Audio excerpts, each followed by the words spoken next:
ዛሬ ደግሞ አንድ እናት ከወለደች በኋላ የሚፈጠሩ ነገሮች ምን ምን ናቸው? አራት የሚፈጠሩ ነገሮች አሉ። እኛ ደግሞ ምን ማድረግ ይጠበቅብናል የሚለውን አወራቸዋለሁ። በተለይ አራተኛውን ካየን ቶሎ ብለን ወደ ጤና ጣቢያ ወይም ደግሞ ወደ ሆስፒታል መሄድ አለብን። አለበለዚያ ለልጅዮም ለእናቲቱም ሕይወት የሚያሰጋ ነው ማለት ነው የሚሆነው። ከመጀመሪያው ስንጀምር በክፍል አንድ የምናየው ምንድን ነው? አንድ እናት ከወለደች በኋላ ምን ምን ነገሮች ናቸው በሰውነቷ ላይ የሚፈጠሩት? እንግዲህ በእርግዝና ጊዜ በባለፈው እንደነገርኳቸው ብዙ ነገር ይቀያየራል። ማህፀኗ ይጨምራል፣ ጡታቸው ያድጋሉ፣ የሆርሞን ለውጥ ይኖራል፣ የባህሪ መለዋወጥም እንደዚህ እንደዚህ ይኖራል። እነዚህ ሁሉ ለውጦች ከእርግዝና በኋላ ማነው ከወለደች በኋላ ምንድን ነው የሚፈጠረው የሚለውን ስናይ የመጀመሪያው የሚፈጠረው አካላዊ ለውጦች ናቸው የሚፈጠሩት። አካላዊ ለውጦች አንደኛው ምንድን ነው?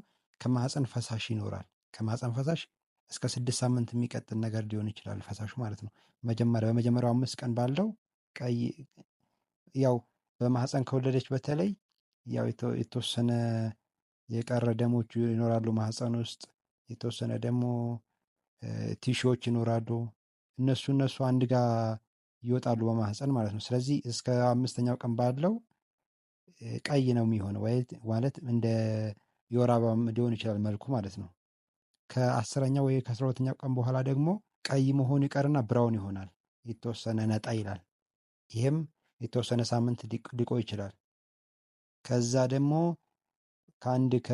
ከ12ኛው ሳምንት ከ12ኛው ቀን እስከ 6 ሳምንት ባለው ደግሞ ኖርማል የሚጠበቅ አለ። በኖርማል የማህፀን ፈሳሽ የሚባለው ማለት ነው።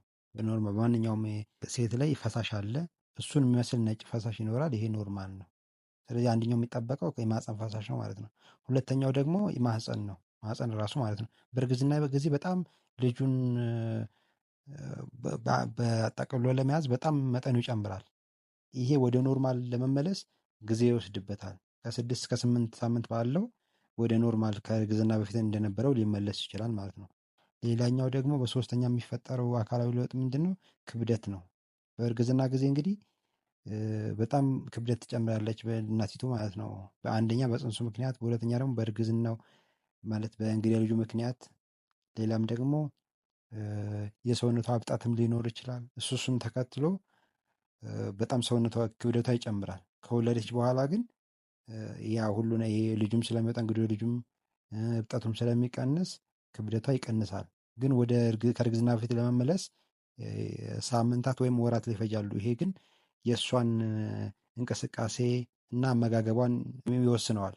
ዝም ብላ ቁጭ የምትል ከሆነ እንቅስቃሴ በደንብ ማታረግ ከሆነ ሙሉ በሙሉ ወደ ቀድሞ ወደ ነበራት ክብደት መመለስ ሊያስቸግር ይችላል ማለት ነው። እስካሁን የነገርኳችሁ አካላዊ በእናቲቱ ላይ የሚፈጠሩ አካላዊ ለውጦች ናቸው። በሁለተኛ ደረጃ ደግሞ የሚፈጠረው የሆርሞናል ለውጦች አሉ። በእርግዝና ጊዜ የሚመነጩ ሆርሞኖች ነበሩ። አሁን ደግሞ ስትወልድ ያ ሆርሞን ይቀንሳሉ። ኢስትሮጅን እና ፕሮጀስትሮን የሚባሉ ሆርሞኖች ይቀንሳሉ እንደወለደች ማለት ነው። ስለዚህ ይሄ ነገር ለብዙ ነገር እናቲቱን ያጋልጣታል። የመጀመሪያው እናቲቱን የሚያጋልጣት ነገር የጸባይ መቀየር ሊያመጣ ይችላል። በቀላሉ መከፋት፣ በትንሽ ነገር በቃ ቁጣ ቁጣ የማለት እንቅልፍ ነገር የማጣት ነገር ይፈጠራል። ይሄ እስከ 5ኛው ቀን ምናምን ባለው የሚፈጠር ሊሆን ይችላል።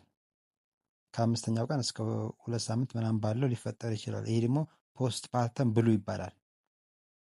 ይሄ ቀላል ነው። አብዛኛው ሰው 80% የሚሆነው እናት ላይ ሊፈጠር ይችላል። ይሄም የሚሆነው ምንድን ነው? አንደኛ በሆርሞኑ ምክንያት ነው።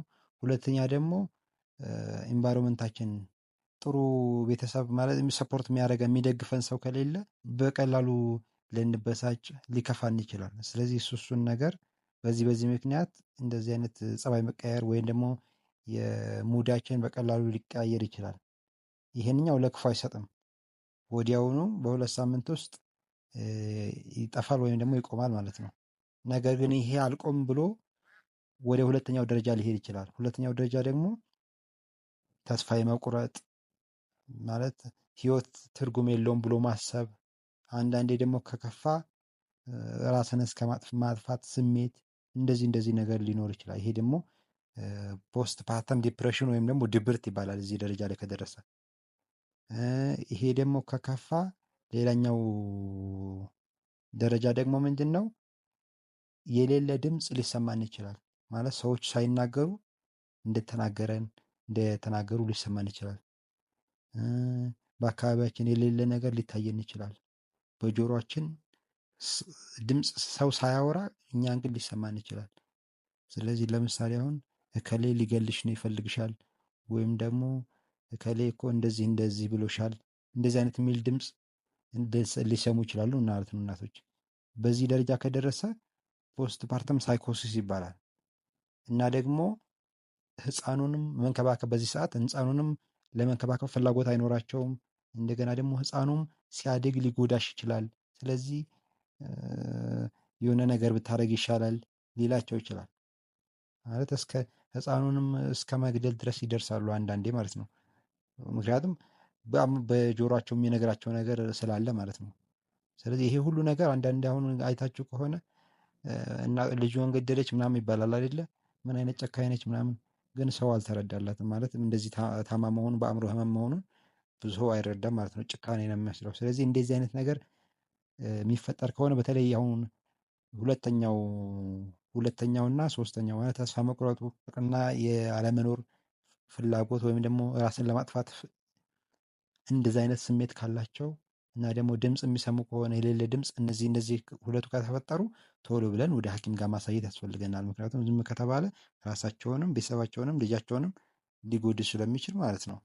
የዛሬው ቪዲዮ ይህን ይመስል ነበር። በቀጣይ በጣም ጠቃሚ የጤና መረጃ ስለቅ እንዲደርሳችሁ ቻናሉን ሰብስክራይብ አድርጋችሁ ጠብቁኝ። እስከዛው ድረስ ቻው።